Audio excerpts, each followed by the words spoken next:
Hi everyone, this is Mindy Eggen and welcome to my channel. In today's video, I'm going to be creating this card using the new Distress Mica stains from Tim Holtz and Ranger. So here is a look at the 6 new colors for 2023. This is Unraveled, Phantom Mist, Mulled Cider, Ominous Twilight, Fallen Acorn, and Specimen. Now there is also some new paste. We have the texture paste in Black Opaque and the grip paste in Glow. I don't know why I struggle saying those names. Now I'm going to be using some watercolor cardstock from Ranger and Tim Holtz, and I just trimmed it down to 4 1/4 by 5 1/2. Now the thing with these sprays is you are going to want to shake them really well. There is a mixing ball in them, so you want to make sure you hear that rattling and you don't see any of that mica settling at the bottom of your bottle.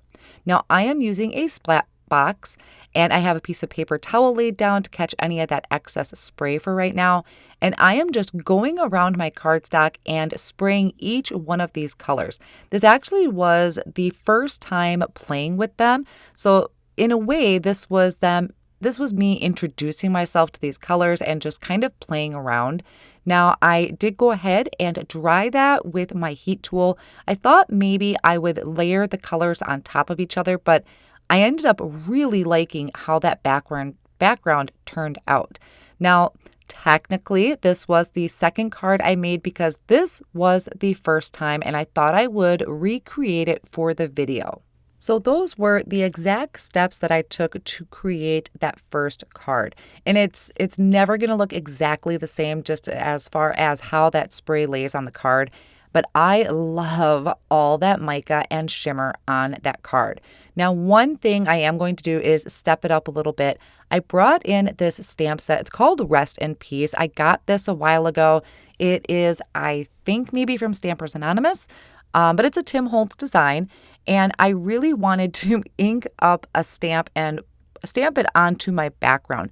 I'm using archival ink. I could not for the life of me find my black archival ink, so I am using the Night Sky, which is a really dark blue.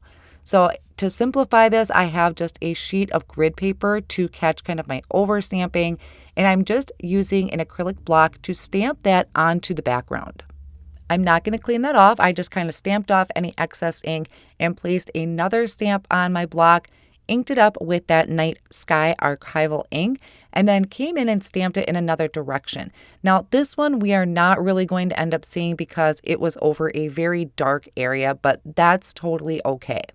Now I'm bringing in a stencil, and this is the Rose Bouquet stencil from Simon Says Stamp.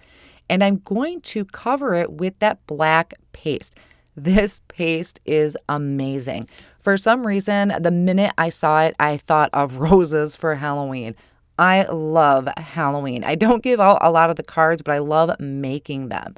So I just took a palette knife, applied it over the stencil, kind of scraped off a lot of that excess paste, and just put it back in my jar. Now, one of the reasons I love this paste is because, for one, it has a very matte, almost velvety looking finish to it. Now, when it was done, I did take my finger and kind of run it along the edges because I did not plan on trimming this panel down very much. So that's going to help smooth the edges. But you do not see anything behind that paste, and you can just slightly see that stamping that I did in the background. So I'm going to be doing some die cutting. I have the Witch Please that I'm going to die cut out of black cardstock using my Spellbinders Platinum 6. I apologize for the glare there. I'm trying out a new setup here for my die cutting so I don't have to haul it back and forth in between my mat. So I die cut that once out of the black cardstock. I'll go ahead and die cut it once more, and then I'll die cut that Witch Please out of some silver glitter cardstock. So this way I can layer those two together to add a dimension to the front of the sentiment. And I'm just going to use my craft pick to help kind of poke all of that out. Now there is a shadow die for this word. I'm going to die cut that out of the black cardstock. That's going to mat it up real nice, and it's going to be easier for me to attach my sentiment to the front of the card because of all that texture. Now, one thing you may notice, especially with black cardstock, is that it gives you all those little paper hairs. So I just took some Post-it tape and I placed it on the back of each of the sentiments, pressed it down really, really well, trying to burnish that into it, and then peeled that Post-it tape away.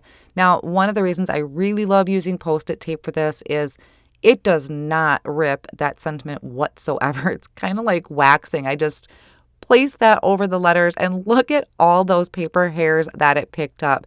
Didn't get all of them, but it got a huge chunk of them. So now I'm just adding some liquid glue to the back and I'm going to attach these together. The glue that I'm using today is the Connect glue from Gina K Designs that I have in a fine tip bottle. And then I finished that off with the silver glitter paper on the top.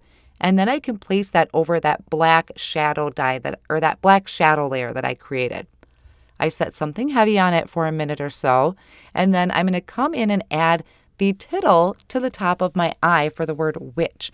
So these were really tricky because I have a black mat and my tittles are black, but I was able to find where I left them, and I have this place and pierce tool to help me pick them up and place them on top. Now I did end up deciding to trim my background down just a little bit. I kind of wanted to have a black layer to match my die cut word. So I trimmed my stenciled panel down to 4 by 5 1/4. And I also trimmed another piece of black cardstock down to that same size or even just a little bit smaller.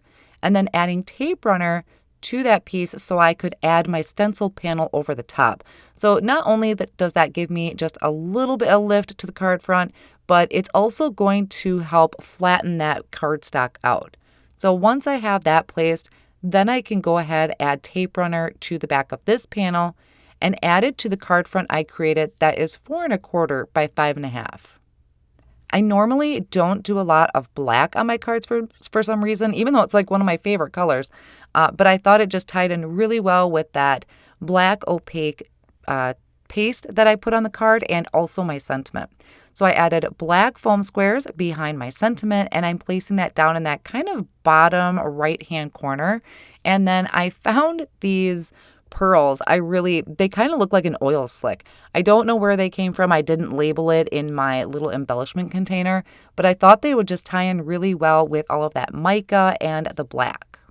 So that is just one idea of using the mica sprays. Now, I also love spraying backgrounds and using embossing folders, and I also love spraying them over die cuts is another great way to use those mica stains, and they really do in person have a serious shimmer to them.